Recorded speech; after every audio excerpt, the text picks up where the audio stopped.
আচ্ছা, আপনাদেরকে বাড়ি থেকে যে জেসন দেখে আসতে বলছিলাম, দেখে আসছেন? জেসন জিনিসটা কি বলেন? তো জেসন আমরা কেন ইউজ করব? ডাটা। তো ডাটা অ্যান্ড্রয়েডের ডাটা স্টোরেজ মেকানিজমের মধ্যে বর্তমানে সবচেয়ে বেশি যেটা ইউজ হয় সেটা হলো ওয়েব সার্ভিস। কারণ ওয়েব সার্ভিসে আপনি সার্ভারে অনেক হিউজ পরিমাণ ডাটা রাখতে পারেন, দরকার অনুযায়ী যে কোনো ধরনের ডাটা আপনি রাখতে পারবেন। তো ওয়েব সার্ভিসের ক্ষেত্রে কথায় মোবাইলের এন্ড থেকে ডাটা পাঠানো হয় অথবা মোবাইলে ডাটা রিসিভ করে, কিন্তু সার্ভার সাইডে ডাটাটা স্টোর অবস্থায় থাকে। তো সার্ভার সাইড থেকে মোবাইল সাইডের কমিউনিকেশনের জন্য দুই ধরনের ওয়ে ইউজ করে, কখনো জেসন ডাটা দিয়ে কমিউনিকেশন করা হয়, কখনো এক্সএমএল। দুইটার মধ্যে যে কোনো একটা করে, কিন্তু সবচেয়ে বেশি ইউজ করা হয় জেসন ডাটা, কারণ এক্সএমএলটা তেমন হিউম্যান রিডেবল না। তো এক্সএমএল ডাটা যদি যায় সহজে বোঝা যায় না যে কোন জিনিসটা কী। তো এর থেকে জেসন জিনিসটা অনেক সিম্পলভাবে যে কেউ বুঝতে পারে যে আমার এখান থেকে ডাটা যদি আমার গ্র্যাব করতে হয় তাহলে কীভাবে ডাটাটা নিতে হবে। তো একটা জেসন ডাটা দুইভাবে শুরু হতে পারে, অবজেক্ট দিয়ে অথবা এরে দিয়ে। মানে আপনার কাছে একটা কালেকশন আসছে অথবা শুধুমাত্র সিম্পল একটা অবজেক্টের ডাটা আসছে। তো আপনার কাছে যে জিনিসটা আসছে ওটা অবজেক্ট নাকি কালেকশন, এটা আপনি কীভাবে বুঝবেন? সেকেন্ড ব্র্যাকেট যদি থাকে ওটা হলো অবজেক্ট, আর থার্ড ব্র্যাকেট যদি থাকে ওটা হলো অ্যারে। তো আমার কাছে এখন দেখা যাচ্ছে প্রথম থেকে যেহেতু শুরু হয়েছে অবজেক্ট দিয়ে, তাহলে পুরো যে জিনিসটা আসছে ওটা হলো একটা অবজেক্ট আসছে আমার কাছে। তো অবজেক্টের মধ্যে আবার একটা অ্যারে আছে ভিতরে, যে অ্যারেটা আসে, ওই অ্যারেটা যদি আমি নিতে চাই এই অবজেক্টের থেকে, তাহলে আমার বলতে হবে এখানে পয়েন্টস নামে একটা অ্যারে আছে, ওই অ্যারেটা আমাকে দেওয়ার জন্য। কারণ যদি আমি ঠিক মতো নাম বলতে না পারি তাহলে সেই অ্যারেটা আমার দিতে পারবে না। কিন্তু পয়েন্টস অ্যারের ভিতরে দেখবেন আবার আলাদা আলাদা অবজেক্ট কতগুলো আছে, আপনি যদি ভালো করে খেয়াল করেন। প্রথম অবজেক্টটা ওখানে শুরু হয়ে এখানে শেষে গেছে, তারপর এখান থেকে আবার দ্বিতীয়টা শুরু হয়েছে। এরকম প্রত্যেক অ্যারের ভিতরে এক একটা ইন্ডেক্সে এক একটা অবজেক্ট আছে। এখন ধরেন আমরা জেসন থেকে যদি ডাটা রিকোয়েস্ট করি, তো ওটা আমরা বলতে পারি যে আমার অবজেক্টটা দেওয়ার জন্য। তো বলতে হলে তো আমার বলতে হবে যে কোন অবজেক্টটা আমাকে রিটার্ন করবে। তো এখানে আমাদের যে কোনো একটা অবজেক্ট বা অ্যারে নেওয়ার ক্ষেত্রে দুই ধরনের উপায় থাকে। যদি ওর নাম দেওয়া থাকে তাহলে ওর নাম দিয়ে আমরা ডিক্লেয়ার করি, তাহলে অন্য কোনো ডাটা আসবে না, শুধু যার নাম দিব সেই নামটাই আসবে। আর নাম যদি না দেওয়া না থাকে তাহলে আবার ইন্ডেক্স নাম্বার ধরে রাখতে হবে। যেহেতু এটা কালেকশনের মধ্যে আছে সেহেতু আমার ওটা যে ইন্ডেক্স নাম্বার ওটা দিয়ে ডাকলে তারপর আপনি ওই ইন্ডেক্সের ভ্যালুটা পাবেন। আর প্রত্যেকটার ভিতরে যেমন কি ভ্যালু পেয়ার আকারে কিন্তু ডাটাগুলো রাখা আছে। তারপরে এখানে ওই নির্দিষ্ট ডাটা নিতে হলে ওই নির্দিষ্ট কি দিয়ে কল করলে তারপরে ডাটাটা চলে আসবে। আপনি যদি কি ম্যাচ ঠিক মতো না করতে পারেন তাহলে যে ডাটাটা আছে ওটা আসবে না। কারণ এই ক্ষেত্রে কিন্তু ডাটাগুলো খুব কেস সেন্সিটিভ। আপনি যে জিনিসটা চাইতেছেন একদম হুবহু ওটাই লিখতে হবে। বড় হাতের ছোট হাতের ম্যাচ না করলে ওই জিনিসটা কিন্তু আসে না। আপনি দেখছেন সেমিকোলন যেটা শুরু হয়েছে, যেমন এটা যদি দেখি আমরা ধরেন এটা না করি, আচ্ছা এই যে বায়োগ্রাফি, এটা হলো কি, এটার আন্ডার এখানে ভ্যালুটা আছে। সেমিকোলনের বাম পাশে যেটা থাকে ওটা হলো কি, ওটার এগেইনস্টে ডান পাশে যেটা থাকে ওটা হলো ভ্যালু। কারণ প্রত্যেকটা কি এর আন্ডারে একটা করে ভ্যালু আছে। যেমন এটা নেম হলো কি, নেমের আন্ডারে ওই নেমের একটা ভ্যালু আছে। উপরে আইডির কি, আইডির এগেইনস্টে একটা ভ্যালু আছে।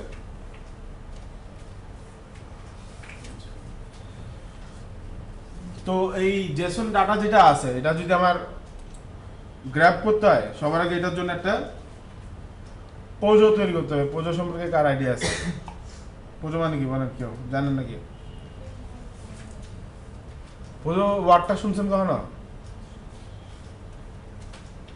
পোজোর ফুল মিনিং যদি বলা হয় তাহলে পোজোর ফুল মিনিং হলো প্লেন ওল্ড জাভা অবজেক্ট, আর কিছু না। একটা মডেল ক্লাস আমরা যেটা করি ওই ক্ষেত্রে এই ডাটা রিসিভ করার জন্য একটা মডেল ক্লাস তৈরি করতে হয়, যেখানে এই কি এবং ওখানে যে প্যারামিটারগুলো আছে সেম নামে থাকে, যাতে সরাসরি অবজেক্টটা পাস করে দিলে সে ভ্যালু রিসিভ করে নিতে পারে।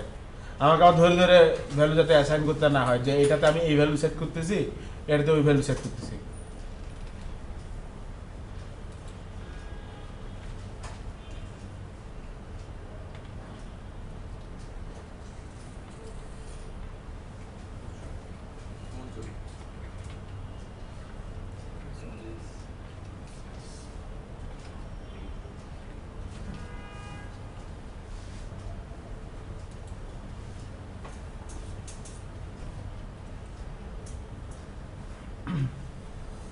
এখানে একটা ক্লাস আছে, এখানে আপনার শুধু জেসনের যে রেসপন্সটা আছে বা আপনি যে রেসপন্সটা পাঠাতে চান ওটা পাঠিয়ে দিলে ওটার জন্য আপনার জাভা ক্লাসটা কীরকম হতে হবে, মানে প্রোজো ক্লাস যেটা ওটা এখানে সুন্দর মতো ডিজাইন করে দিবে।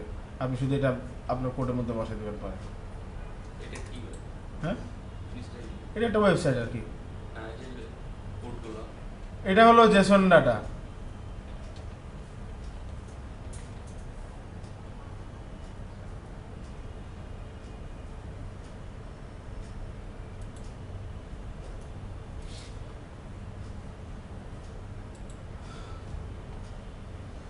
এই যে এখানে চলে আসছে, জেসন ডাটাকে পদ্ধতিতে কনভার্ট করছে। হ্যাঁ জেসন ডাটাকে পদ্ধতিতে কনভার্ট করছে। হ্যাঁ, দেন এখানে আমারও সাজেশন একদম ঠিক মতো নিয়ে নিয়েছে, যেখানে আমার দুইটা ক্লাস আছে। একটা হলো পয়েন্ট, এই যে কালেকশন যেহেতু আসছে শুরুতে অবজেক্টের প্রথমে, ওটার জন্য একটা ক্লাস পাইলো। তো পয়েন্টের মধ্যে পয়েন্টের জন্য আলাদা আলাদা ডাটা আছে, আবার ওটার জন্য আলাদা ক্লাস পাইছে। তাহলে আমার এখানে ক্লাস তৈরি করতে হবে কয়টা? দুইটা।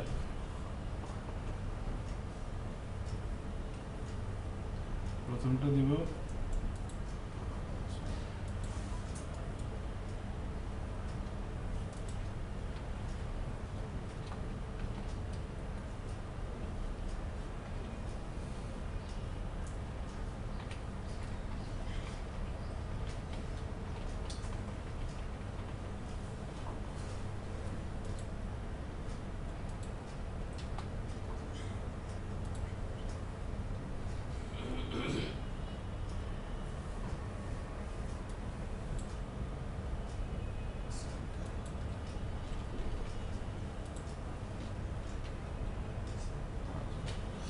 তো এই প্যারামিটারগুলো এখন আপনার সাপোর্টে দেখা হবে না, কারণ এটার জন্য এটা হলো জেসন নোটিফিকেশন, মানে এটা দিয়ে সে বুঝে যে ওয়েব সার্ভিসে এই নামে একটা কিওয়ার্ড আছে এবং ওইটার এগেনস্টে যে ভ্যালুগুলো আছে ওটা আমার এখানে অ্যাসাইন করতে হবে। তো এটা যদি আমার এখানে নিতে হয় তাহলে আমার ইলেকট্রোফিটের যে লাইব্রেরিটা আছে ওটা অ্যাড করতে হবে।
না হ্যাঁ না হোয়াইট ক্লাসটা দরকার।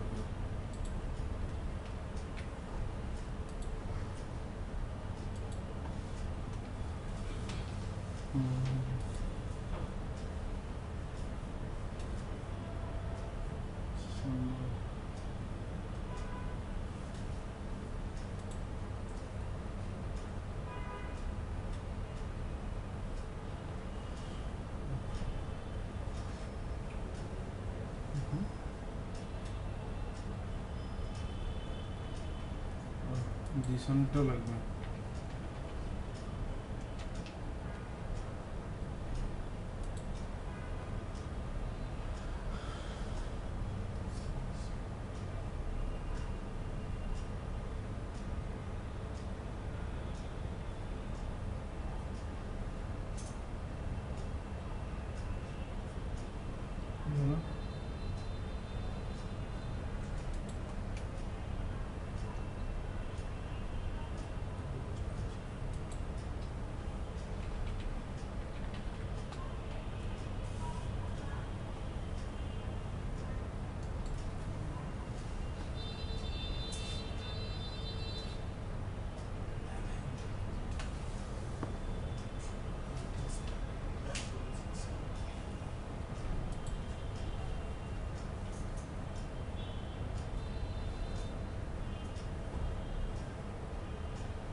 আচ্ছা আমরা এখন পয়েন্টের ক্লাসটা তৈরি করবো।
এখানে রেট্রোফিট আমার ইউজ করতে হলে রেট্রোফিট লাইব্রেরিটা ইনিশিয়ালাইজ করে রাখতে হবে, নাহলে ওর কানেকশনটা পাওয়া যাবে না আর কি। এর জন্য আমরা আগে একটা মেথড লিখি যেটা অন ক্লিকে এক্সিকিউট হবে, এবং তাহলে আমার অ্যাক্টিভিটি যে কোনো জায়গায় এই কাজটা আমি করতে পারবো অ্যাক্টিভিটি ইউজ করে।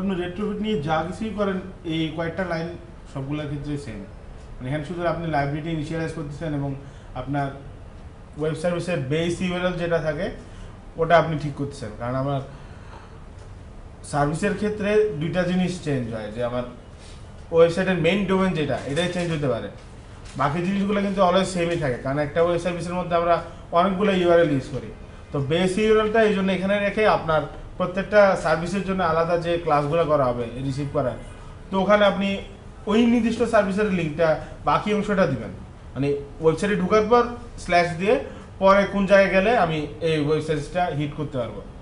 তো আমার যদি ওয়েবসাইটও চেঞ্জ হয় তো শুধু বেস ইউআরএলটাই কিন্তু চেঞ্জ হওয়ার সম্ভাবনা আছে, বাকি অংশগুলো কিন্তু চেঞ্জ হয় না। কারণ যে কোনো একটা প্রজেক্ট তো সবাই পুরোটা একসাথে বানায় সিকোয়েন্স আকারে, আমার এই জন্য বেস ইউআরএলটা একটা কমন ক্লাসের মধ্যে রেখে দিলে তাহলে আপনার শুধু ওই জায়গায় যদি আপনি চেঞ্জ করেন তাহলে আর সব জায়গায় চেঞ্জ করতে হচ্ছে।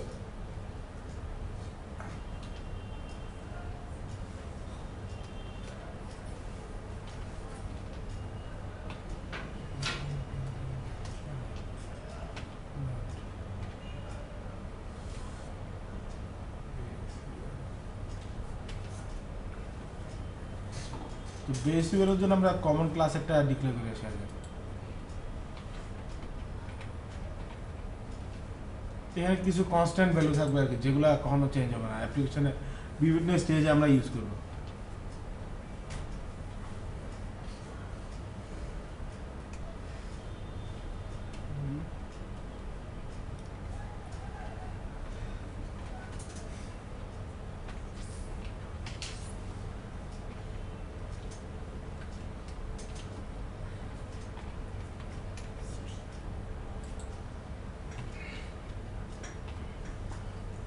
আমাদের ওয়েব সার্ভিস ছিল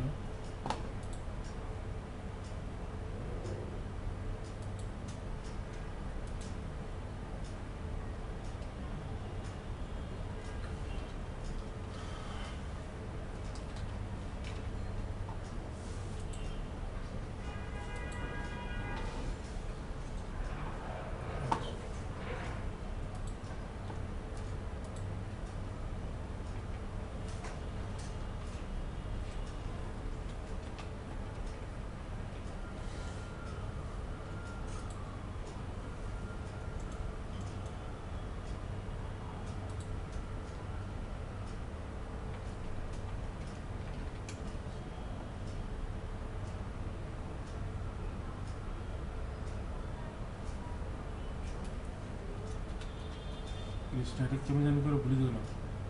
স্ট্যাটিক আগে দিলাম না পরে? আগেই তো। ও ছোট হাতের হবে, তাও তো দিচ্ছে না।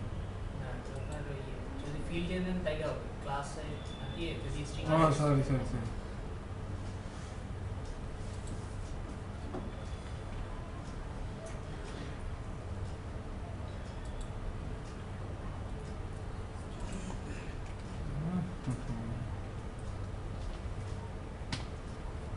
বেস সিরিয়াল তারপরে অ্যাড কনভার্টার করতে দিই।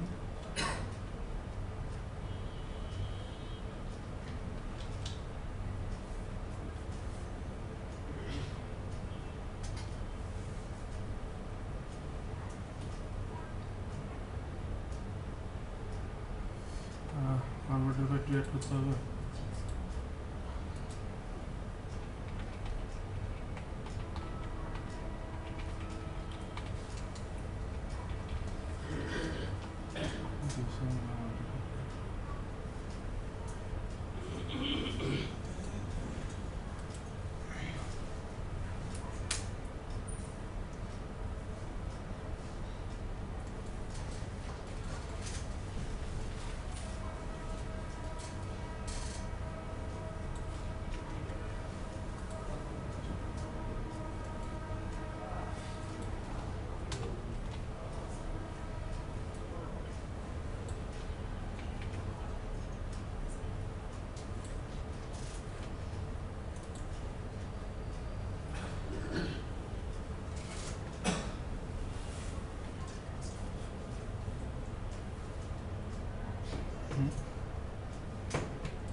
এখানে আপনি শুধু ইনিশিয়ালাইজ করছেন আর কি, রেট্রোফিটের বেস ইউআরএল কোনটা, আর এটা এসে বাকিগুলো দিয়ে দিলে ওগুলো সে অ্যালাইন করে নিয়ে নেবে এটার এক্সটেনশন হিসেবে বেস ইউআরএল যেটা আছে। তো আমার এই নির্দিষ্ট যে সার্ভিসটা আমি ইউজ করবো ওটার জন্য তো একটা ইন্টারফেস এখানে ডিক্লেয়ার করতে হবে আমাদের, মানে রেট্রোফিট ইউজ করার মেকানিজমটা এরকম।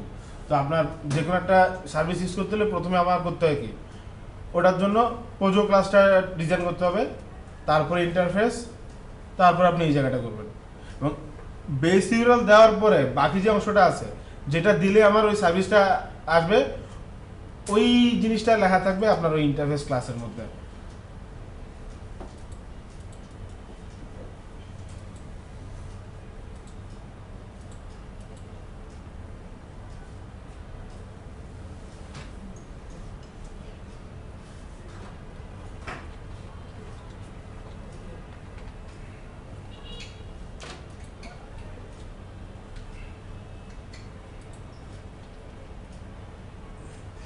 এবং এখানে সবার আগে আপনার ডিটারমাইন করতে হবে যে আপনার এটা কি, কোন ধরনের রিকোয়েস্ট।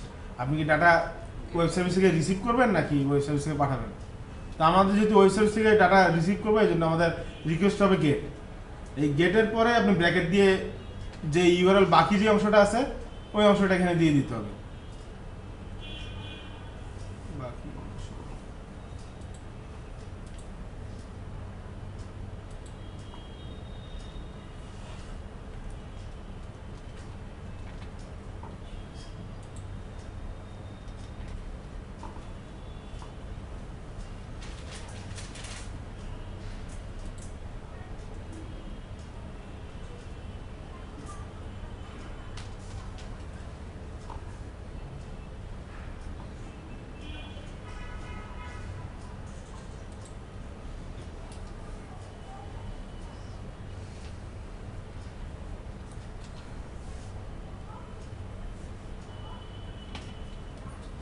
তো এখানে আপনি কল হইলেও আমার রিকোয়েস্ট করে, এবং রিকোয়েস্ট করার পরে ওখান থেকে কোন ডাটাটা আসতেছে এটা আমার নির্ভর করছে রেসপন্সের মধ্যে, এই প্যারামিটারটা ওইটাই থাকবে। যেমন আমরা যে রেসপন্স আমরা কি পাইতেছি, হ্যাঁ আমরা কোন জিনিস পাবো, আমাদের মডেল ক্লাস কিন্তু দুইটা করছি, একটা হলো পয়েন্ট আর একটা হলো পয়েন্ট কালেকশন রেসপন্স। আমার তো ওই কালেকশনের জন্য যেটা ওটাই আসবে, মানে অবজেক্টের ভিতরে একটা অ্যারে আছে।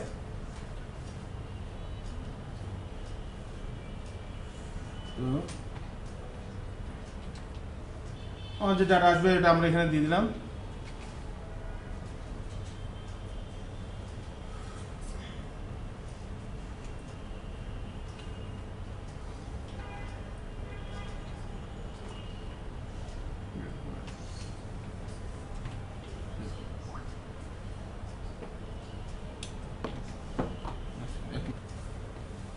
তো এখন আমরা এই ইন্টারফেসটা এই জায়গায় ইউজ করবো, মানে এখানে বলে দিতে হবে যে আমার যে যে সার্ভিসটা আমি কল করব কোন সার্ভিসটা এখানে আসবে। তো অ্যাক্টিভিটিতে প্রথমে আমরা বেস ইউআরএল দিলাম এবং বেস ইউআরএল পরের যে অংশটা আছে এখানে ওই বাকি অংশটা লেখা আছে। তার মানে যখন এটা কল হবে তখন সে ওই বেস ইউআরএল সাথে এটা অ্যাড করে তারপর ওখান থেকে ডাটা আনার চেষ্টা করবে, এবং ডাটার রেসপন্স হিসেবে কি জিনিসটা আসতেছে ওটার ডেফিনেশনটা আমরা এই কলের এই ভিতরে যে এই যে অংশটা আছে এই ক্লাসের মধ্যে ডিটারমাইন করা আছে।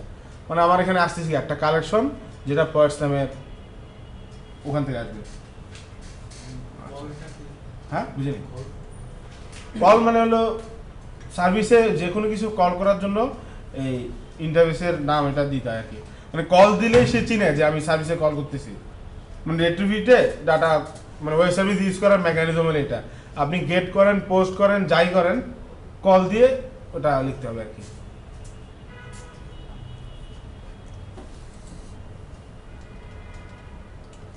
জিনিসটা যদি দেখেন ক্লোনেবল অনেকটা আর কি, ওখানে যেটা আছে সেটা ক্লোন করে নিয়ে আসতেছে।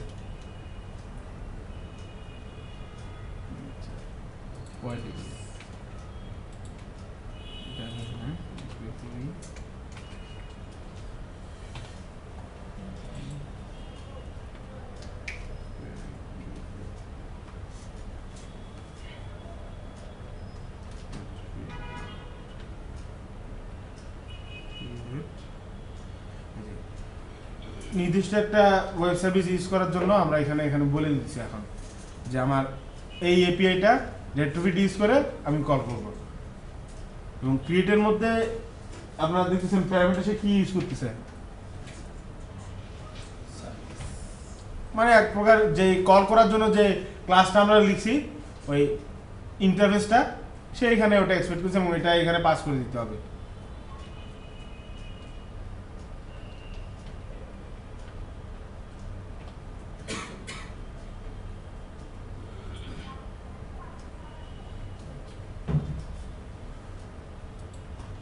তো তারপরে আপনার এখন তো ইনিশিয়ালাইজ হইল শুধুমাত্র, ডাটা যদি আনতে হয় আমরা একটা গেট ডাটা একটা মেথড লিখি।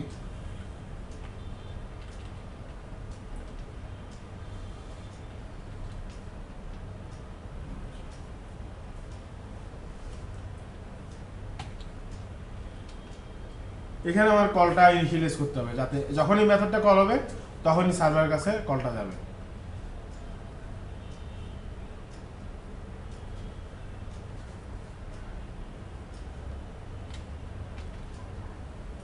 তো আমার রেসপন্সটা কোন ইয়া ছিল, মানে প্যারামিটার কি ছিল আমরা যখন ওটা ডিক্লেয়ার করছি,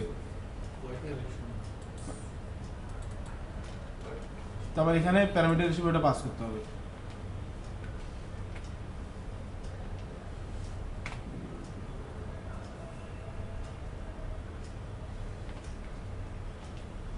এপিআই মানে ওই এপিআইটা ইউজ করে আমরা করতেছি।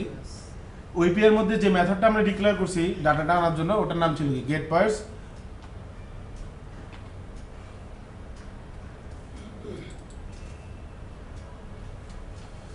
তারপরে এখন আমি কলটা রেডি করছি কিন্তু এখন এনকিউ করিনি, এখন হলো এনকিউ করতে হবে আর কি। এনকিউ করে তারপরে ওর কাছে পাঠিয়ে দিলে এখন ওর কাছে চলে যাবে। দেখবেন এখানে দুইটা মেথড চলে আসছে, একটা হলো অন রেসপন্স একটা অন ফেলিয়ার। কারণ আপনি সার্ভারে যে রিকোয়েস্ট করছেন সার্ভার থেকে যে অলওয়েজ ডাটা আসবে তার কোনো নিশ্চয়তা নাই। যখন সার্ভার থেকে নেট কানেকশন চলে গেছে তখন সে আমার ফেলিওর দেখাবে, আমি নেট পাই নাই, অথবা সার্ভারের যে ডাটাটা আপনি আনতেছেন ওটার জন্য কোনো কিছু টোকেন বা ভ্যালিডেশন কিছু পাঠাতে হয়, ওটা ম্যাচ করে নাই, তখন সে আমাকে এরর দিবে। মানে যে কোনো কারণে আমি যদি সার্ভার থেকে ডাটা নিয়ে না আসতে পারি ওটা অন ফেলিওর মেথডে চলে যায়। আর যদি সাকসেসফুলি সার্ভার থেকে ডাটা আমার কাছে চলে আসে তখন এই অন রেসপন্সে ডাটাটা আসবে, এবং এইখানে আমি লিখবো যে ডাটা আসার পর ওই ডাটা নিয়ে আমি কি করবো। যদি আমার ডাটা না আসে অন ফেলিওরে, আর ডাটা আসলে কোথায় যাবে? অন রেসপন্সের ভিতরে।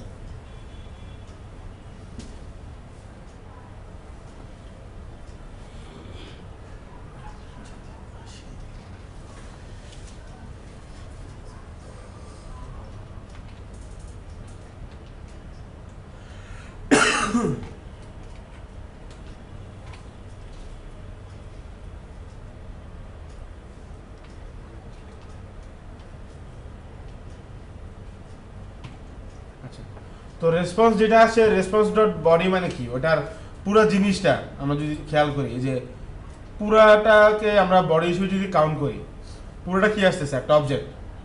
তো এই অবজেক্টের ডেফিনেশনটা আবার করা আছে কোথায়? এই পয়েন্ট কালেকশন রেসপন্সে। এবং এই জন্য রেসপন্স যেটা আসছে ওটার বডিটা আমরা এখানে অ্যাসাইন করে দিচ্ছি, এবং ওখানে কিন্তু লেখা আছে যে কি কোনটা রেখেছে কোন ভ্যালুটা বসবে। তাহলে আমার সরাসরি ধরে ধরে কিন্তু পাস করতে দিচ্ছে না, ওখানে যেগুলো ডিফাইন করা আছে প্রত্যেকটা রেগেস্টে এখান থেকে ওই ভ্যালুগুলা সে চলে যাবে।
আচ্ছা, এখন আমরা রান করে জিনিসটা দেখবো যে এটা যে ডাটা আসে ঠিক এক্সাক্ট ওই ডাটাটা আমরা পাচ্ছি নাকি। এখন যেহেতু আমরা ওয়েব সার্ভিস নিয়ে প্রজেক্ট করতেছি তো আমাদের তো ইন্টারনেটের পারমিশন তো দিতেই হবে, ইন্টারনেট পারমিশন না দিলে তো সে ওয়েব সার্ভিসের ডাটা আনতে পারবে না।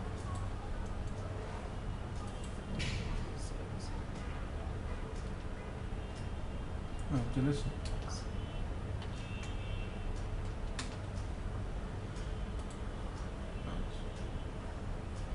এখন আমরা অ্যাপ্লিকেশনটা রান করে দেখি।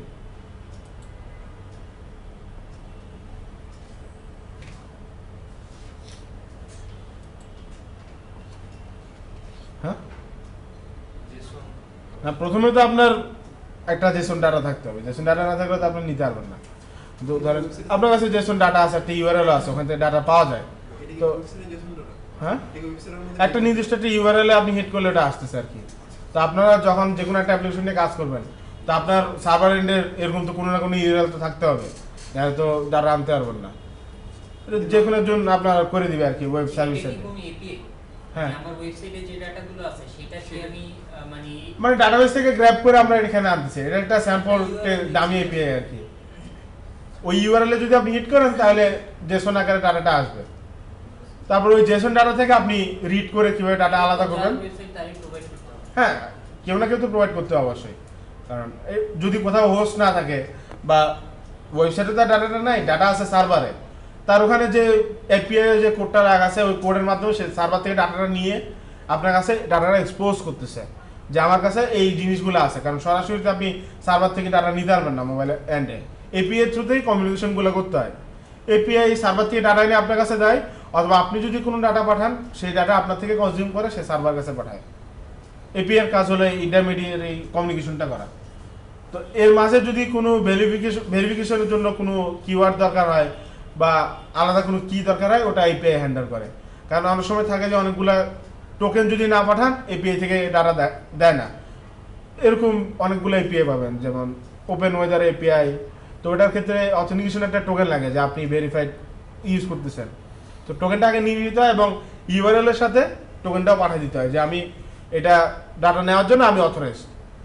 কারণ নর্মাল অ্যাপ্লিকেশনের ক্ষেত্রেও এই জিনিসগুলো সিকিউরিটি কিছুটা হলেও মেনটেন করতে হয় আর কি, না হয়তো যে কেউ ডাটা নিয়ে যাবে। যে সকল ডাটা আপনার ধরেন এক্সপোজ করলে সমস্যা নাই, ওই জিনিসগুলোর ক্ষেত্রে শুধুমাত্র টোকেন ইউজ করা হয় না।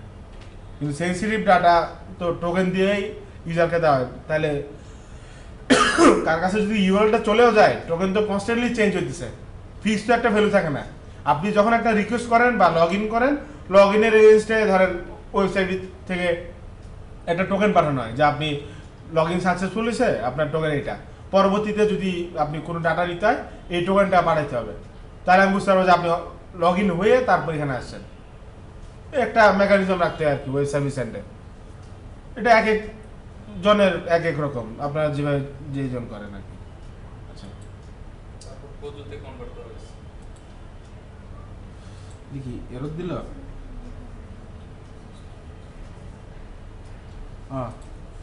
বেস ইউআরএল স্ল্যাশ দিয়ে শেষ হতো, বেস ইউআরএল কই? এর আর্গুমেন্ট এক্সেপশন। আচ্ছা। না এখানে একদম অনেক এররগুলো খুব সুন্দর বলে দেয় যে এখানে বলছি কি base URL must end with slash, আবার এরর দেখাচ্ছে, ফিরে স্ল্যাশ তো দিলাম।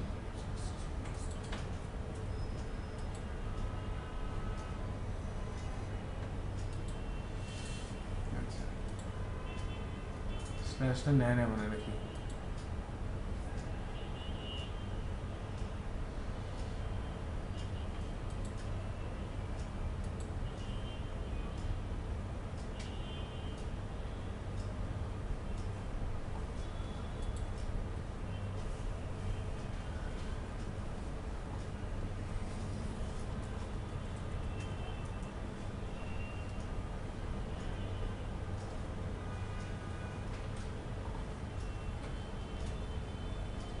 হতে পারে যে আমি আসলে যে ইউআরএলটা চাইছি ইউআরএলটা জেনারেট হচ্ছে নাকি। যেমন তাই এখানে যে ইউআরএলটা জেনারেট হইতেছে আর আমাদের সার্ভিসের যে ইউআরএল ওটা কিন্তু সেম না। তখন এই জিনিসটা যদি ঠিক করতে হয়, এই অংশ যেটা আছে এখান থেকে একটু পর্যন্ত এটা আমার এপিআই দিয়ে দিতে হবে, ঠিক না?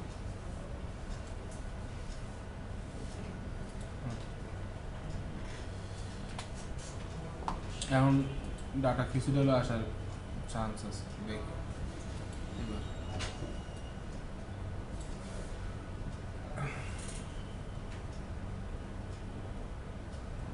ডাটা আসছে।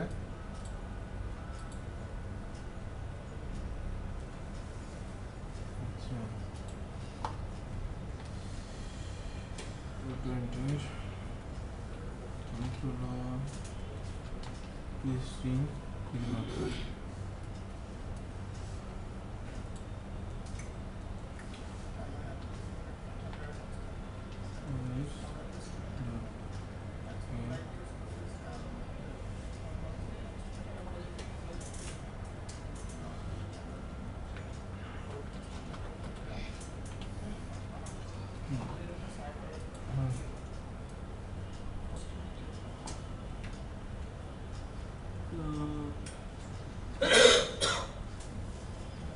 আচ্ছা, এখানে তিনটা ইয়ে আসছে, আমি বুঝে যাচ্ছি এখানে তিনটা এর আছে। এখন এটার মধ্যে আবার দিয়ে দিই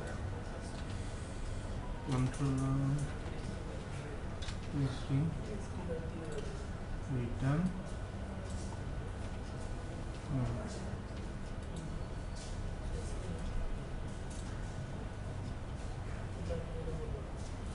হ্যাঁ দেখছেন জিনিসটা কিন্তু আলাদা হয়েছে শেষ পর্যন্ত, নামগুলো আসছে কিন্তু এখানে। তাহলে আমরা প্রথমে কি করলাম আর কি, একটু জিনিসটা যদি খেয়াল করেন। বুঝলো? তা আমাদের যে ইউআরএল আমাদের হিট করতে হবে, তো আপনাদের এক একজনের তো এক ধরনের ইউআরএল থাকতে এক্সটেনশন অনেকগুলো থাকতে পারে। যেমন আমাদের এখানে একটা ভুল হওয়ার কারণে প্রথমে কিন্তু ডাটাগুলো আসে নাই। ভুলটা হলো কি, আপনার বেস ইউআরএল যেটা আপনি ডিক্লেয়ার করবেন .com যেখানে শেষ হয়ে যাবে বেস ইউআরএল এরপর কিছু থাকতে পারবে না। এরপর যাই লিখবেন আপনি ওই জিনিসটা রেট্রিবিউট নিজেই বাদ দিয়ে দিবে, ওটা সে অ্যাকসেপ্ট করে না। যেমন আমরা দেখছি যে পরে এপিআই যে লিঙ্কটা লিখছি ওটা নিয়ে আর .comটা নিয়ে সে জোড়া লাগাই দিয়েছে, কারণ ওর কাজ হলো এই কাজটা করা। এখন .comএর পর যদি আপনি অন্য কিছু থাকে ওটা ওই এপিআই দিয়ে লিখতে হবে, নাহলে সে ওটাকে অ্যাড করে না।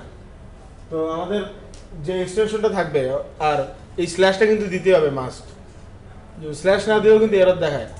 আর এটার সাথে যেহেতু মার্চ করবে আপনার এখানে স্ল্যাশ দিয়ে দিতে হবে, মানে রেট্রিবিউট তাহলে বুঝতে পারে যে আমার এটার পরে আরও কিছু আছে এক্সটেনশন। তো আপনাদের এপিআই এর ইউআরএল যেটাই থাকুক একটা ক্লাসের মধ্যে কমন, ওখানে আপনি বেস ইউআরএলটা রেখে দিবেন, যাতে আমার পরবর্তীতে প্রজেক্টের কোনো কারণে বেস ইউআরএল চেঞ্জ হলেও শুধু আপনার ইউআরএলটা চেঞ্জ করলে বাকি অন্য জায়গায় আর কোনো কিছু চেঞ্জ করতে হচ্ছে না। আর বাকি যে অংশটা থাকবে এটা অলওয়েজ সেমই থাকবে, লোকেশনগুলো বেস ইউআরএলটাই শুধুমাত্র চেঞ্জ হয়, মানে আপনি শুধু এক ডোমেন থেকে আরেক ডোমেনে আপনার প্রজেক্টটা হোস্ট করছেন আর কিছু না।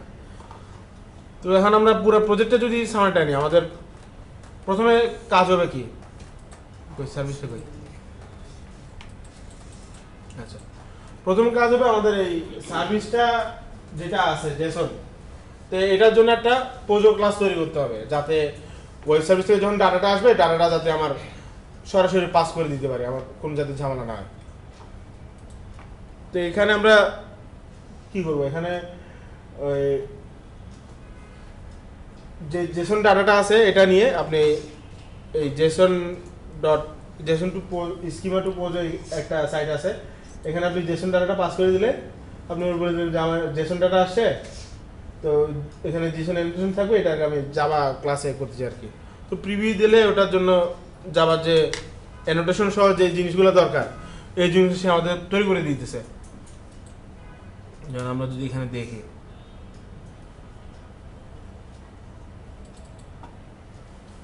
তো আমাদের যখন যে ডাটাটা আসবে বাইরের থেকে, ডাটাটা কি প্রথম যেটা আসছে এটা একটা অবজেক্ট, অবজেক্টের ভিতরে আবার পয়েন্টস নামে একটা অ্যারে আছে। তো পুরো জিনিসটা সে পাইলো যে আমার এই অবজেক্টের ভিতরে ডাটাটা সে প্রথম নিয়ে নিয়েছে, রেসপন্স যেটা আছে, রেসপন্স থেকে এখন ডাটাটা আলাদা করার জন্য দেখছি যে ওইখানে যেই নাম আছে এখানে এই নামটা কিন্তু সেম ওয়েব সার্ভিসের সাথে যদি আমরা মিলাই, এই যে এই পোয়েটস নাম এবং ওখানে সেম হওয়ার কারণে সে সরাসরি কিন্তু ওটার মধ্যে ভ্যালুটা নিয়ে নিয়ে দিচ্ছে। ওই কিন্তু আমার বলতে দিচ্ছে না যে আমার এই নামে একটা অ্যারে আছে, এই অ্যারের থেকে ভ্যালুটা নিয়ে আমার এখানে অ্যাসাইন করো। আমি শুধু এখানে বলে দিয়েছি আমার এখানে যে ডাটা আসবে তার মধ্যে এই নামে একটা অ্যারে থাকতে পারে, মডেল ক্লাসে আমি ডিফাইন করে দিয়েছি। তো জেসন করে কি ওই জিনিসটা সিরিয়ালাইজ করে আমার এখানে প্রত্যেকটা এক্সট্রা জিনিসে ভ্যালুটা বসায় দেয়। তার মানে যেহেতু পোয়েটস যেটা আসছে সেটা হলো একটা কালেকশন, এই জন্য এই ক্লাসের ফিল্ড হিসেবে একটা কালেকশনটা দেওয়া আছে। তারপরে ওই পয়েন্টসের ডাটাটা আবার পয়েন্ট, প্রত্যেকটা পয়েন্টের এগেইনস্টে কিন্তু আবার আলাদা আলাদা অবজেক্ট আলাদা আলাদা ভ্যালু দেওয়া আছে। এই জন্য ওইটার ভিতরে আমরা স্ট্যাটিক ক্লাস আরেকটা তৈরি করছি, এবং এই স্ট্যাটিক ক্লাসের মধ্যে ওই ডাটাগুলো আলাদা করার জন্য সার্ভিসে যেভাবে দেওয়া আছে ঠিক সেভাবে আমরা এখানে যে কিগুলা ডিফাইন করেছি, যে আইডির এগেইনস্টে একটা ভ্যালু আছে, নেমের এগেইনস্টে ভ্যালু আছে, বায়োগ্রাফির এগেইনস্টে ভ্যালু আছে। তাহলে সে ওই ডাটাগুলো নিয়ে এই ভেরিয়েবলগুলোর মধ্যে আমার ভ্যালুগুলো অ্যাসাইন করে দিবে, এবং পরবর্তীতে আমি যদি ডাটাগুলো ওর থেকে আলাদা করতে চাই এটা সেটা দিয়ে কল করলেই আমরা ডাটাগুলো পেয়ে যাব।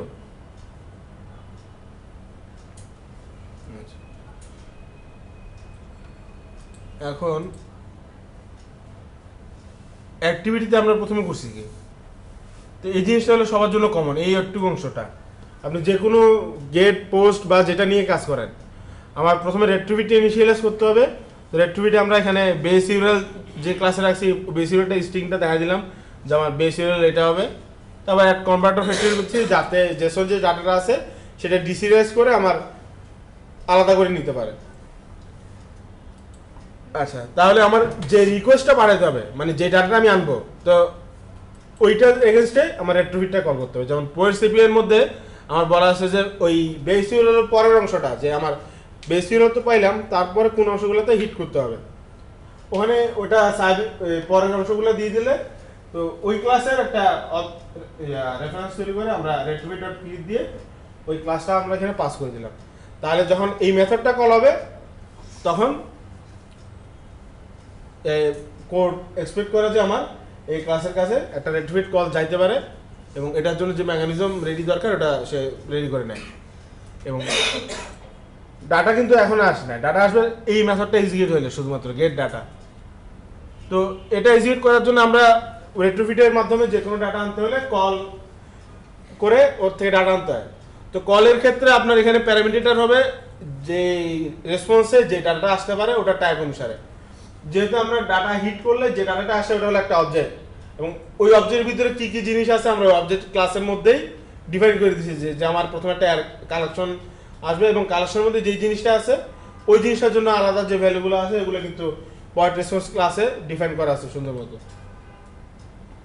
তো এখানে কলটার ক্ষেত্রে ওই যে পয়েন্ট এবে যেটা আছে ওটার ক্ষেত্রে আমরা ইউআরএল এ হিট করার জন্য যে মেথডটা এখানে দিয়ে আসছি তো এই মেথডটা লেখার পর আমার শুধু এই কলটা এনকিউ করতে হয়। তো এনকিউ করলে নিউ কলব্যাক দিলে আপনার এই মেথডগুলো কিন্তু অটো জেনারেট চলে আসবে অন রেসপন্স আর অন ফেলিয়ার। তো অন রেসপন্সের মধ্যে আপনি বলে দেবেন যে রেসপন্স যেটা আসে তো এটা নিয়ে এখন আপনি কি করতে চান। তারপরে রেসপন্স আসার পর যদি ডাটাটা ঠিকমতো আসে তাহলে রেসপন্সের ভিতরে ওগুলো নিয়ে কাজ করতে পারবে। আর কোনো কারণে যদি ডাটা না আসতে পারে ইন্টারনেটের কানেকশনের জন্য হোক অথবা আপনার অ্যাক্সেস না থাকার কারণে হোক তখন এটা অন ফেলিওরের মধ্যে যাবে। তো আমাদের ডাটাগুলো অন্তত এখন আসছে, ডাটাগুলো আমরা আলাদা করতে হবে।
এখানে নামটা আলাদা করা যাবে কি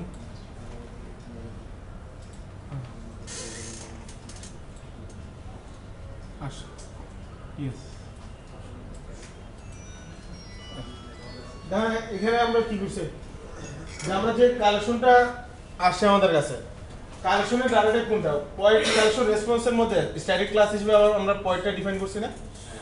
তো এখানে একটা লিস্ট ডিফাইন আমরা ডিক্লেয়ার করলাম যেটার মধ্যে ডাটা টাইপটা হবে রেসপন্সে যেহেতু যেটা আসছে ওটা কিন্তু ওই টাইপেরই, এই জন্য সরাসরি যাতে আমরা ডিসিএলএস করে নিয়ে নিতে পারি এই জন্য পয়েন্ট ওটার ডাটা অনুসারে আমরা দিচ্ছি। প্রথমে আসছে এটা, এটার ভিতরে সাব ক্লাস আছে পয়েন্ট, স্ট্যাটিক যে ক্লাস নাম ডিক্লেয়ার করছি। তো এই লিস্টের ডাটাটা আমরা এটা দিয়ে দিলাম। তারপর লিস্টের মধ্যে পয়েন্ট কালেকশন থেকে গেট পয়েন্টসে পুরা যতগুলো পয়েন্টের কালেকশন আছে সবগুলো একটা কালেকশনে আমরা নিয়ে নিছি। শুধু পয়েন্ট কোনটা? ওখানে শুধু পয়েন্ট দিলে হবে না তো, শুধু পয়েন্ট তো আরেক টাইপের। এই ক্লাসের ভিতরে সাবক্লাস যেটা আছে, রেসপন্সে যেটা আছে ওটা ক্লাস তৈরি করছেন ওটার ভিতর। হ্যাঁ। তো ওখানে আপনারা যদি দেখেন এখানে আছে কিন্তু করা এই যে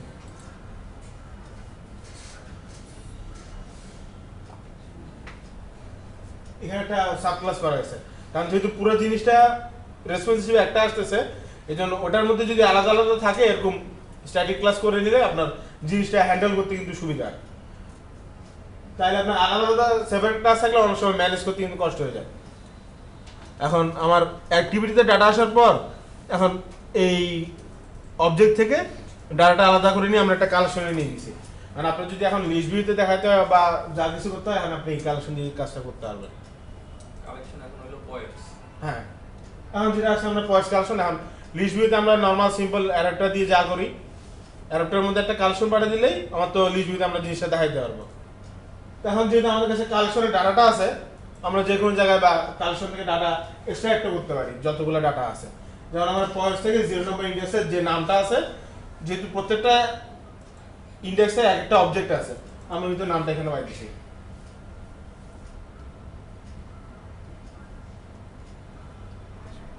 তো এখানে কার কোনো প্রশ্ন আছে নাকি বলেন?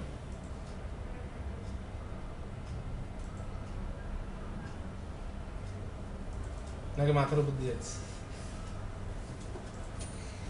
না, জিনিসটা একটু রেগুলার প্র্যাকটিস করলে আপনার ইজি হয়ে যাবে। হ্যাঁ, বুঝিনি। 0 নম্বর ইন্ডেক্স। হ্যাঁ, প্রথম যে ইন্ডেক্সের ভ্যালুটা ওটা নিছি, ওটার নামটা। আমরা তো সবগুলাই নিব। না, আপনার কাছে কালেকশন তো সবগুলো আছে। তো কালেকশন থেকে আপনি যদি লুপ চালায় প্রত্যেকটা নাম আলাদা করে ডিসপ্লে করেন, আপনি তো করতে পারেন। আর লিস্টের মধ্যে কিন্তু যে ক্লাসটা আছে, ঠিক আছে, ওখানে আপনি টু স্ট্রিং এ যে মেথডটা দিবেন, লিস্টটা অবজেক্টটা দিলে ওখানে তো রিটার্ন ওটাই করবে। যেমন আমরা ওখানে সাবক্লাসে কিন্তু লিখে দিছি, যে আপনি যদি খেয়াল করেন এই যে টু স্ট্রিং এখানে বলা আছে নাম। কারণ আমি যদি সরাসরি কালেকশনটা পাঠাই দেই, তো লিস্টে যদি আমি এটা অ্যাড করি, দেখাবে কি আমার নামটাই। আবার গেট সেট দিয়ে আমি তো প্রত্যেকটা অবজেক্ট সবগুলোই আছে, কিন্তু ডিসপ্লে শুধু আমি নামটা করতেছি। আবার ওই অবজেক্ট থেকে যদি আমার ক্লিক করে ধরেন আর স্ক্রিনে যাওয়ার পর যদি ভ্যালুগুলো আলাদা করতে হয়, তো অবজেক্টটা বাস করে দিলে অবজেক্ট থেকে তো আমি আলাদা করতেই পারতেছি।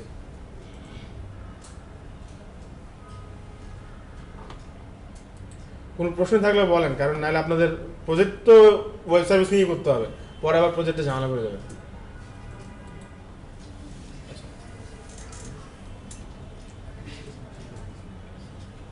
তো প্রজেক্ট করার ক্ষেত্রে আমরা একটা ওয়ে এখানে দেখলাম শুধু রেট্রোফিট ইউজ করে। আপনাদের যে রেট্রোফিট দিয়েই করতে হবে কোনো কথা নেই। লাইব্রেরি ইউজ করা না করা সম্পূর্ণ আপনার পার্সোনাল চয়েস, কারণ রেট্রোফিট ছাড়া তো আর অনেক লাইব্রেরি আছে। তো আপনার যদি অন্য কোনো লাইব্রেরিতে আপনি কমফোর্টেবল ফিল করেন, আপনি ওটা ইউজ করতে পারেন। কিন্তু কথা হলো গুগল এই লেটেস্ট আয়ো যেটা হয়েছে, ওটা কেউ দেখছেন নাকি জানি না, তো ওটাতে কিন্তু গুগল রেট্রোফিটকে রিকমেন্ড করছে রেট্রোফিট ইউজ করার জন্য ওয়েব সার্ভিস কমিউনিকেশনের ক্ষেত্রে।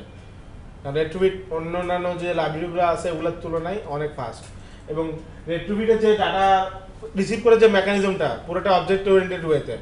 তো আপনার এখানে ধরে ধরে প্রত্যেকটা থেকে আলাদা করে কিছু করতে দিচ্ছে না, আপনি সুন্দর মতো ক্লাসগুলো ডিফাইন করে থাকলে সব স্ট্রাকচার ওয়েতে সেই ডাটাগুলো নিয়ে অ্যাসাইন করে দিতেছে।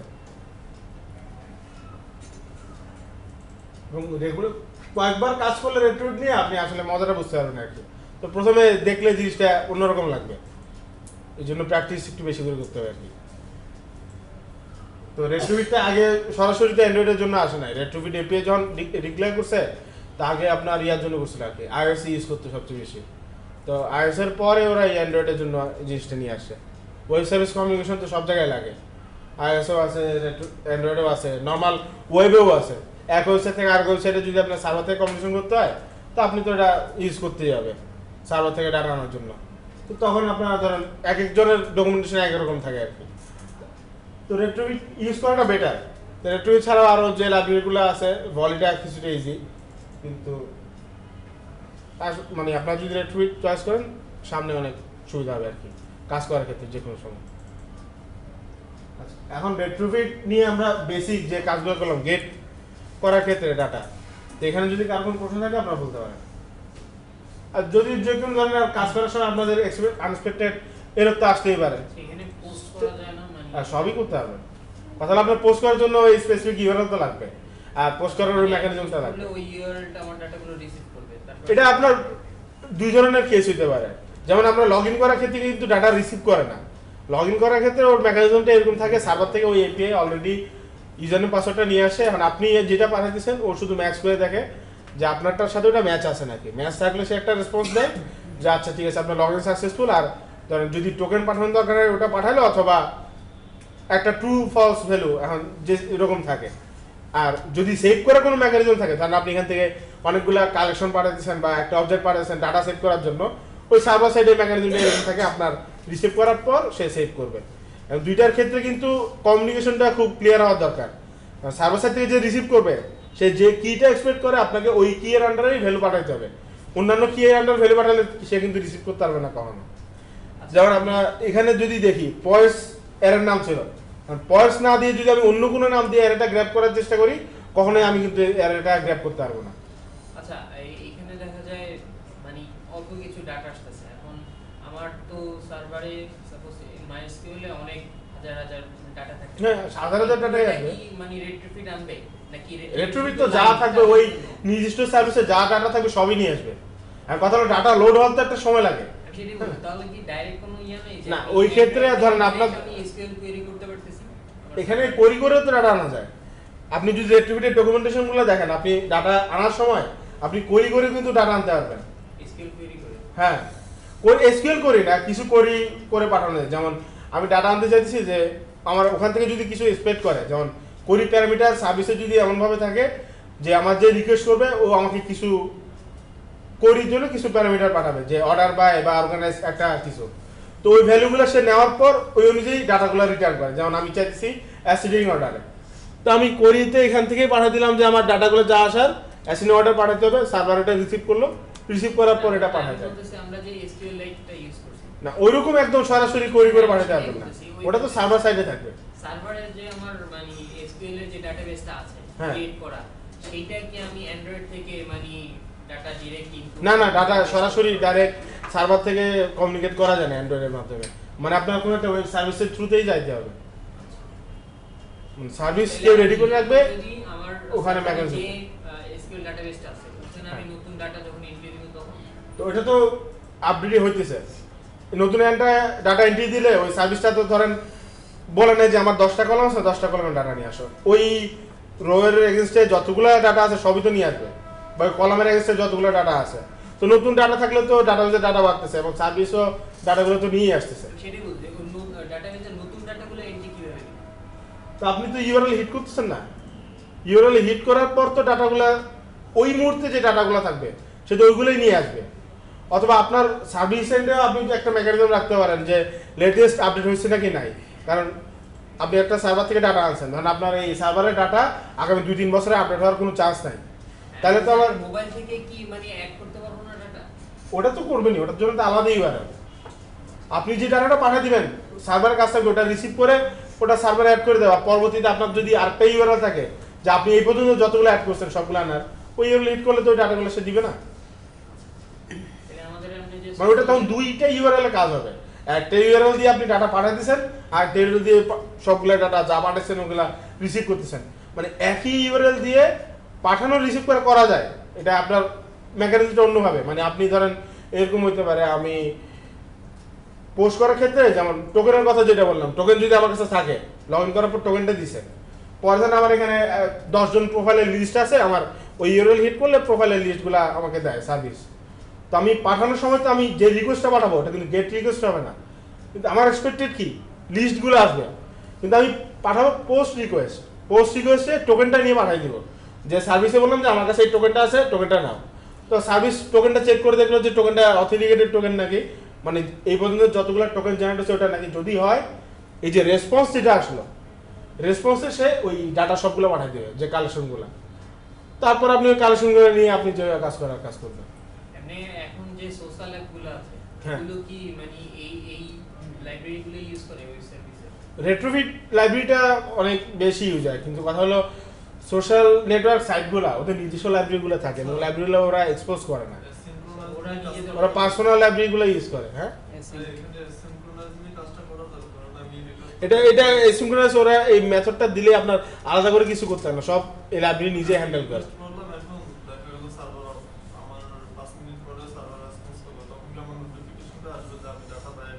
না না না, এরকম হবে না। যদি সার্ভার যদি কানেকশন অফ থাকে, হ্যাঁ, তো সার্ভার থেকে বলে দেবে সার্ভার অ্যাক্সেস করতে পারে না।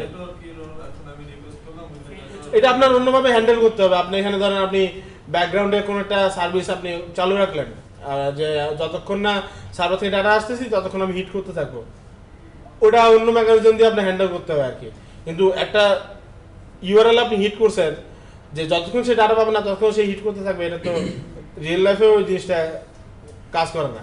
কিন্তু আপনি যদি মেকানিজমটা রাখেন ওইরকম যে কন্টিনিউয়াসলি সে হিট করতে থাকবে, একবার ডাটা পাইলে সে আর হিট করবে না, তখন আপনি সিস্টেমটা ভাবে দাঁড় করাতে পারেন চাইলে। সরাসরি এরকম হয় না আর কি, ওটা আলাদাভাবে কাস্টমাইজ করে আপনার দাঁড় করাতে হবে এই জিনিসটা যদি আপনি চান আর কি। ডাটা তো এখানে জেসন ফরম্যাটে ছিল, যদি জেসন ফরম্যাটে না থাকতো অন্য কোনো ফরম্যাটে থাকলে ডাটা নরমালি যতগুলো ওয়েব সার্ভিস দেখবেন জেসন ফরম্যাটেই থাকে অথবা এক্সএমএল ফরম্যাটে, ওয়েব সার্ভিসের যে ডাটা ফরম্যাট আর কি। কারণ আপনার কাছে তো ডাটা এক্সপোজ করতে হবে এবং আপনার কাছে রিসিভ করার মেকানিজমটা থাকতে হবে। তো ইচ্ছা মতো কোনো ফরম্যাটে দিলে তো হবে না। রিসিভ যদি আমি করতে না পারি তো ডাটা আমার দিয়ে তো লাভ নেই।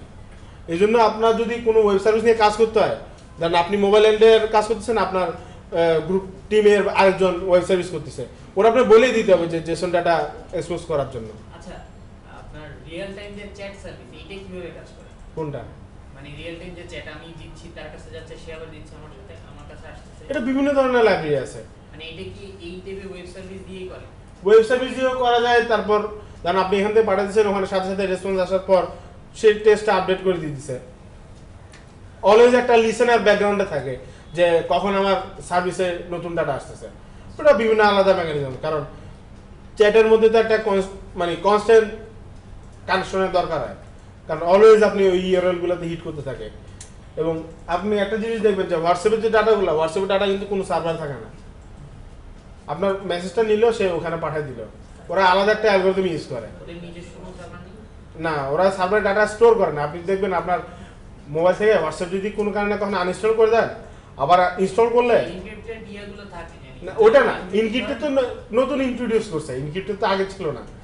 তো আপনার মোবাইলে আপনি আবার ইনস্টল করলে আপনার মোবাইল আপনি সাইন আপ করলেন, কিন্তু আগের কোনো মেসেজ কিন্তু আপনি আর পাবেন না। মানে হোয়াটসঅ্যাপে স্টোর করে না মেসেজগুলা, মানে আপনার এন্ডে আছে আর এন্ডে আছে। পাঠানো হয় ওগুলো নাকি কিছু সময় পর্যন্ত ওরা রাখে। ওটা তো রাখতে হয়, কারণ অনেক সময় দেখেন আপনি মেসেজ পাঠাইছেন, ওই পারসন হোয়াটসঅ্যাপে নাই, মেসেজটা কিতে আছে, যখন সে হোয়াটসঅ্যাপটা ওপেন করবে বা তার ইন্টারনেট কানেকশন আসবে, তখন কিন্তু তার কাছে এন্ডে রিসিভ হয় এবং আপনার এন্ডে এখানে নোটিফিকেশন দেখা যায় ওই পার্সনের মোবাইলে রিসিভ হয়েছে বা পার্সনটা পড়ছে, চেঞ্জ কিন্তু হয়। এগুলা এক এক কোম্পানির এক এক ধরনের আলাদা আলাদা অ্যালগরিদম থাকে এবং ওই জিনিসগুলো ওরা কিন্তু এক্সপোজ করে না বাইরে। যেমন হোয়াটসঅ্যাপের যে টেকনোলজি, ওটা অন্যান্য কোম্পানি কিন্তু যদি ইউজ করতো তাহলে তো সবারগুলো সেম হইতো। আপনি যারা বিভিন্ন ধরনের সোশ্যাল অ্যাপগুলো ইউজ করছেন, আপনি বুঝতে পারবেন যে প্রত্যেকটার মধ্যে কিন্তু আলাদা আলাদা পার্থক্য আছে। যেমন হোয়াটসঅ্যাপ অনেক সময় নেটওয়ার্ক কম থাকলেও চলে যায় খুব স্মুথলি, কিন্তু বাকি চ্যাটগুলো কিন্তু অনেক সময় যাইতে পারে না। যেমন ওই চ্যাটে যদি আপনি কোনো মেসেজ পাঠান, নেটওয়ার্ক যদি খুব খারাপ থাকে, আপনার মেসেজ ফেল দেখাবে। হোয়াটসঅ্যাপ কিন্তু এই জিনিসটা করে না। হোয়াটসঅ্যাপ কিন্তু খুব বাজে নেটওয়ার্ক থাকলেও তাড়াতাড়ি ডাটাটা পাস করে দেয়। সম্পূর্ণ এই জিনিসগুলো ডিপেন্ড করে ওই নির্দিষ্ট অ্যাপের অ্যালগরিদমের উপরে, কারণ ওরা তো অনেকদিন স্টাডি করে একটা সিস্টেম এস্টাবলিশ করছে। তো এই জিনিসগুলো ওরা সহজে কেউ সোর্স করে না আর কি। তো নেটে সার্চেরও তো চ্যাটের অ্যাপ বিভিন্ন জায়গায় বিভিন্ন ধরনের পাবেন, অলরেডি ইউটিউবে প্রচুর আছে যে চ্যাটের অ্যাপ বানানোর জন্য। কিন্তু ওই ধরনের স্মুথনেস আনতে হলে অনেক কিছু ইমপ্রুভ করতে হবে আর কি। চ্যাট করতে পারবেন আপনি, এখান থেকে পাঠানো রিসিভ করলো, ও পাঠালো আপনি রিসিভ করলেন, কিন্তু পারফরমেন্সটা তো ইস্যু। এই জন্যই তো চ্যাটের অ্যাপ তো অভাব নাই প্লে স্টোরে, কিন্তু সবগুলো তো তেমনভাবে চলে না। এটা আমি একটা লাইব্রেরি দেখলাম কালকে, মানে ও জাস্ট চ্যাটের সব জিনিস দেয়, রিয়েল টাইম চ্যাট করতে পারবে। লাইব্রেরিটি ইনক্লুড করলে কিছু ফাংশন দিচ্ছে, এই ফাংশনগুলো দিয়ে করা যায়, খুবই ইজি। এইটাই লাইব্রেরিগুলো ইউজ করার এই সুবিধা, আপনার অনেক কাজ সে কমায় দিতেছে। তো রেট্রিবিউটে ডাটা গেট করে নিয়ে কার কোনো প্রশ্ন আছে আর বলেন?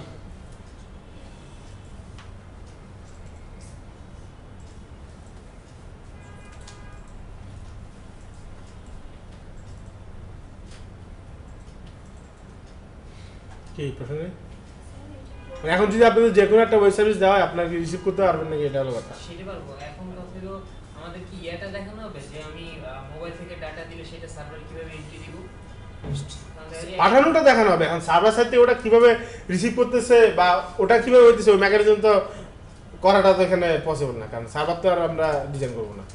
পোস্ট ডাটাটা অবশ্যই দেখানো হবে যে কিভাবে আপনি ডাটা পোস্ট করবেন, তেমন কোনো কিন্তু পার্থক্য নাই। এখানে রিসিভ করার ক্ষেত্রে আপনি শুধু ইউআরএলটা পাঠাইতেছেন, এন্ট্রি করাটা এটা সার্ভার যারা ইউজ করে বা সার্ভার যারা ডেভেলপমেন্ট করে ওদের সার্ভিসটা তৈরি করা থাকে।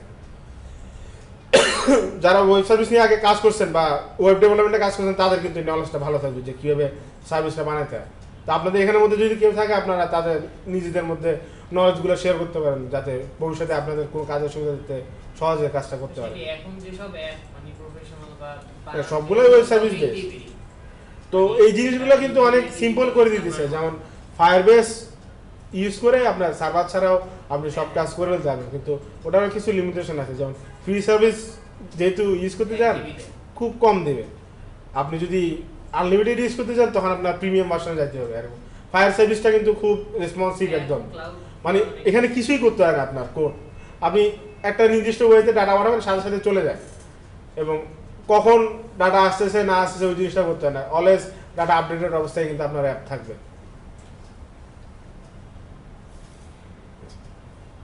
তো ফায়ারবেস তো আগে আলাদা কোম্পানি ছিল, এখন তো গুগল এটা কিনে ফেলছে। এখন কিন্তু জিসিএমও কেউ ইউজ করে না, জিসিএম এর বদলে এটা চেঞ্জ হয়ে এফসিএম হয়ে গেছে, ফায়ারবেস ক্লাউড মেসেজিং। গুগলের সাইটে গেলেও আপনি দেখবেন জিসিএম এর লিঙ্ক দিয়ে যদি সার্চ দেন ওখানে উপরে লাল কালি দিয়ে সুন্দর মতো লেখা আছে জিসিএম ইউজ না করে এফসিএম ইউজ করার জন্য, কারণ ওটা আরও ফাস্টার হিসেবে কাজ করে। কিন্তু এফসিএম একটা জিনিস আছে, এবং আপনাদের এফসিএম এর তো ক্লাস হবে সামনে, ওটা তখন ডিটেলস দেখা হবে আর কি। তো এফসিএম এর ক্ষেত্রে আপনার যদি কোনো মেসেজ পাঠান প্রথমবার পাঠানোর জন্য সাথে সাথে যায় না, আপনার ওই প্রজেক্টটা সে নিতে একটু সময় নেয়, অনেক সময় একদিনও চলে যায়, একদিন পরে ওই জিনিসটি যায় প্রথমবারের জন্য ওই প্রজেক্টে, তারপর থেকে স্মুথলি চলতে থাকে। এই ল্যাকিংসটা কেন এটা আমি বলতে পারলাম না। যেমন কালকে সকালে আমি এফসিএম ট্রাই করছিলাম একটা প্র্যাকটিস করার জন্য এমনি, হ্যাঁ পুশ নোটিফিকেশনগুলো, ওখানে পুশ নোটিফিকেশন তার সুন্দর হয়ে আছে, একদম সব ইন্টারফেস সব কিছু রেডি করা, আপনি যে কোনো মেসেজ টপিক অনুসারে অথবা নির্দিষ্ট কোনো মোবাইল বা সব কিছু পাঠাতে পারবেন। অফলাইনে কীভাবে দেখাবেন, আপনার তো রিসিভ করতে হবে, ওটা তো পুশ নোটিফিকেশন বলে না, ওটা ওটা আপনার মোবাইল হ্যান্ডে যখন ক্ল্যাশ অফ ক্ল্যানে আপনি একটা বা যে কোনো একটা গেমে আপনি যে কোনো একটা বিল দিয়েছেন, আপনার নেট নাই, তো আপনার সিস্টেমের মধ্যে তো ওই জিনিসটা চলতেছে, তো সিস্টেমের ইভেন্টগুলো যখন শেষ হয় তখন আপনি অ্যাপটা থাকে নোটিফিকেশন একটা ট্রিগার করে দেওয়া, ওটার জন্য তার ইন্টারনেট লাগে না, একটা মেথড দিয়ে আপনি শুধু নোটিফিকেশন জেনারেট করতেছেন। হ্যাঁ নোটিফিকেশন জেনারেট করবেন, নোটিফিকেশন ম্যানেজার আছে না, নোটিফিকেশন আপনি জেনারেট করবেন বাস, তো নোটিফিকেশন চলে আপনার ওই নোটিফিকেশনের মধ্যে কি মেসেজ দেখাইতে চান ওই মেসেজটা আপনি পাস করে দেবেন, তারপর ওই নোটিফিকেশনে ক্লিক করলে কোন উইন্ডোটা ওপেন হবে ওই জিনিসটা আপনি লিখে দিলেন, তাইলে তো আর হলো না।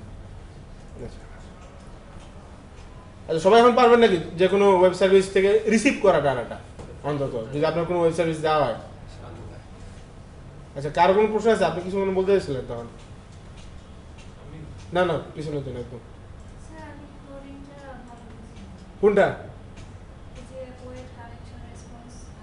আচ্ছা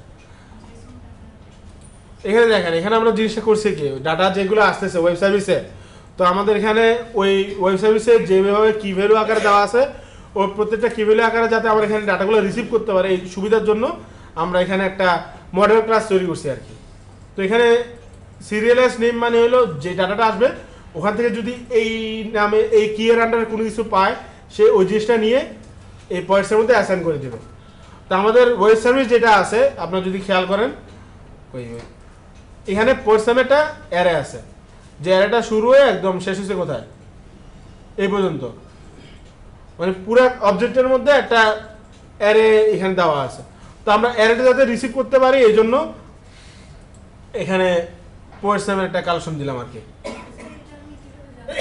কোনটা মানে আপনার যে পোর্টসে আসবে, তো আপনার কাছে ইউআরএলটা আছে না, ইউআরএলটা আপনি ব্রাউজারে দিলেই তো বুঝতে পারতেছেন আপনার জেসন ডাটাটা কি, কারণ আপনি যদি না জানেন যে আপনার এখানে কী ডাটা আসবে বা ওখানে কী ধরনের ডাটা আছে আপনি তো রিসিভও করতে পারবেন না, কারণ চোখ বন্ধ করে কাজ করার এখানে কোনো ইয়ে নেই। আপনার জেসন ডাটাটা সম্পূর্ণ ক্লিয়ার থাকতে হবে, যে সার্ভিস পাঠাচ্ছে সে আপনার কি কি জিনিস পাঠাচ্ছে ওই জিনিসগুলো আপনার জানতে হবে, এবং এই ডাটা রিসিভ করার জন্য অন্য কিছু তার পাঠাতে হয় নাকি হয় না ওই জিনিসটাও আপনার ক্লিয়ার থাকতে হবে। নাহলে তো কমিউনিকেশন যদি ক্লিয়ার না থাকে আপনি তো ওয়েব সার্ভিস কনজিউম করতে পারবেন না। এই জন্য প্রত্যেকটা জিনিস আপনার ইউআরএলটা তো অন্তত মাস্ট। আপনার যদি ওয়েব সার্ভিস থেকে রিসিভ করতে হয়, আপনি যদি ইউআরএল না থাকে আপনি তো ডাটা নিতে পারবেন না ওখান থেকে। হ্যাঁ, ওয়েব সার্ভিস যে বানাইছে কেউ না কেউ তো বানিয়ে দিতে হবে, এটা তো নিজে নিজে তৈরি হয় না। কারণ আপনার কোনো একটা প্রজেক্ট করার জন্য, ধরেন আপনার প্রজেক্টের জন্য কাস্টমাইজ যদি ওয়েব সার্ভিস দরকার হয়, আপনি কারো বলতে হবে যে সার্ভার সাইড থেকে কোডটা করে দেওয়ার জন্য, যাতে আপনি রিসিভ করতে পারেন বা পাঠাতে পারেন। অথবা ফ্রি বিভিন্ন ওয়েব সার্ভিস আছে অনেকগুলো ডাটাবেস থেকে, কিন্তু সবগুলো তো আপনার ওই রিকমেন্ডের সাথে ম্যাচ করবে এমন কিছু না, কিন্তু ওগুলো নিয়েও আপনারা কাজ করতে পারেন ওয়েব সার্ভিস নিয়ে। এবং ফ্রি নেটে সার্চ দিলে কিন্তু অনেক ওয়েব সার্ভিস পাবেন, এবং ওইরকম একটা ওয়েব সার্ভিস দিয়েই আপনারা আপনাদের প্রজেক্টটা করবেন আর কি। মানে ফ্রি অনেক ডাটা আপনাদের প্রোভাইড করবে, ওই ডাটাগুলো নিয়েই আপনাদের প্রজেক্টটা হবে। প্রজেক্ট কি বলা হয়েছে? না, বলবো আর কি, আজকেই তো বলবো। আচ্ছা, তো এখানে এরকম ডাটাগুলো আসলে ও জেসন থেকে আলাদা করে প্রত্যেকটা ভ্যালুর এগেইনস্টে সে ডাটাগুলো বসায় নেবে, যাতে আমরা যখন যে ভ্যালুটা দরকার ওর থেকে আলাদা করে নিতে পারি। তারপরে আমরা এখানে একটা এপিআই বা সার্ভিস ডিক্লেয়ার করলাম, যেটাতে ওই বেস ইউআরএল যেটা আছে, বেস ইউআরএল এর পরের যে অংশটা আছে, যে অংশে হিট করলে আমার ডাটাটা আসবে, বাকি অংশটা এখানে লেখা থাকবে আর কি। আর এখানে আপনার বলে দিতে হবে যে আপনার যে রিকোয়েস্ট আপনি পাঠাতেছেন এটা কি গেট রিকোয়েস্ট নাকি পোস্ট। আমার যদি ডাটা শুধু রিসিভ করি এখানে এর জন্য গেট লেখা থাকবে, তারপরে এই কল করলে এই টাইপটা থাকবে হলো আপনার রিকোয়েস্ট আসার পর যেই ধরনের ডাটাটা আসতে পারে, মানে যে মডেল কাজটা আমরা তৈরি করছি ডাটাটা হবে ওইটা। তারপর আপনি একটা মেথড লিখে দিলেন আর কি, এটা অনেকটা ইন্টারফেসের মতো অ্যাবস্ট্রাক্ট মেথড, মানে যে ইন্টারফেসটা ইমপ্লিমেন্ট করবে সেই মেথডটা নিজে তৈরি করে নেবে যে আমার এখানে কি।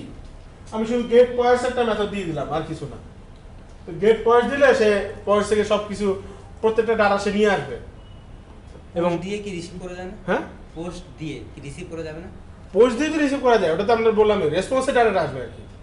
পোস্ট দিয়ে, পোস্টের মানে কি আপনি কিছু একটা পাঠাতেছেন, তো ওটা তো ওখানে পাঠানোর পর সার্ভার এন্ডে যেটা হইতেছে, এই গেটও তো কিন্তু পাঠানো হচ্ছে। গেটে আমরা তো কিছু পাঠাতেছি না, ইউআরএল দিলাম, ইউআরএলটা তো পাঠাতেছি না, ইউআরএল থেকে তো নিতেছি আমরা, ইউআরএল থেকে ডাটা নিতেছি।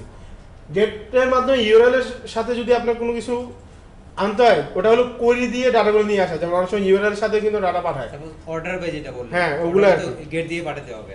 গেট দিয়ে পাঠাতে হবে যদি আপনার এই গেট রিকোয়েস্টের মধ্যে এরকম কিছু থাকে, অর্ডার বাই বা টোকেন পাঠানোর জন্য, যে টোকেন না পাঠালে এটা আসতেছে না, বা আপনার অন্য কিছু যদি থাকে যে আমার যার প্রোফাইল আইডি এটা বা যার টোকেন এটা তার ডাটাগুলো দেওয়ার জন্য, ওই ধরনের তখন আপনার ওই ইউআরএল এর সাথে ডাটাগুলো পাঠাতে হয় আর কি। তো ওগুলো পোস্টের ক্ষেত্রে আপনার রেসপন্সে ডাটাটা রিসিভ হয়, আসতেই তো পারে যে কালেকশনগুলো আমরা এখানে যেটা রিসিভ করছি, কেউ যদি এটা পোস্টের রেসপন্সে পাঠাতো তো রেসপন্সের মধ্যে ডাটাটা আমরা এখানে রিসিভ করতাম।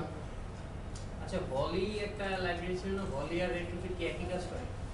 দুইটাই তো নেটওয়ার্ক লাইব্রেরি। ভলি তো অনেক আগে বানাইছে গুগল, তো ভলির আপডেট এখন আর কিন্তু বের হয় না, ভলি আপডেট ওরা বন্ধ করে দিছে, কারণ এখন গুগলই রেকমেন্ড করতেছে আপনার রেট্রোফিট ইউজ করার জন্য। কারণ ভলি লাইব্রেরি যে বানাইছে যে ডেভেলপার, আপনি আগে কনভেনশনে ওর লেকচারগুলো শুনেন, ও অনেকগুলো লাইব্রেরি বানাইছে। এর আগে যে লাইব্রেরিগুলো ছিল HTTP কানেকশন ওর বানানো, একদম প্রথম দিকে নেটওয়ার্ক কানেকশন করা যে লাইব্রেরি ছিল, হিসাব করলে অ্যান্ড্রয়েডের যতগুলা ডিফল্ট মানে আগের থেকে বের হয়েছে সবগুলো নিজের বানানো লাইব্রেরি। তো এখন রেট্রোফিট হলো স্কোয়ার কোম্পানির আর কি। যে আপনারা যদি রেট্রোফিটের সাইটটা দেখেন,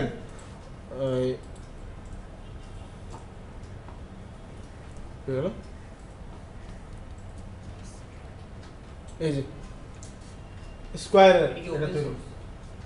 রেট্রোফিটটা ওপেন সোর্স, মানে লাইব্রেরিতে ইউজ করার জন্য ওপেন সোর্স, কারণ ওরা তো বানাইছে এই জন্য। লাইব্রেরি কখনো কেউ পেইড খুব কমই করে, ওইসব লাইব্রেরিগুলোর অবশ্য ইয়া থাকে। আবার ওপেন সোর্সের কিছু নিজস্ব লিমিটেশন তো আছে অবশ্যই, কারণ এটা মেবি এখন গুগল নিয়ে নিয়েছে নাকি এটা শিওর না আমি, কারণ সব কোম্পানিতে গুগল একটু ইয়া উঠলেই নিয়ে ফেলে। যেমন সামনে ইয়া কোম্পানিটাও তো সেল হয়ে যাচ্ছে শুনলাম, ওই দিন কার কাছ থেকে প্রিজমা বলে সেল হয়ে যাচ্ছে ফেসবুকের কাছে, ফেসবুক কিনে ফেলতেছে প্রিজমা। ইনস্টাগ্রামে কিনছে, তারপর এখন প্রিজমা কিনছে, প্রিজমা কেনার পর প্রিজমার সব ম্যাগাজিন ইনস্টাগ্রামে অ্যাড করে দেবে। হ্যাঁ, না, একটা কোম্পানি আরেকটা কোম্পানিকে অ্যাকুইজিশন করার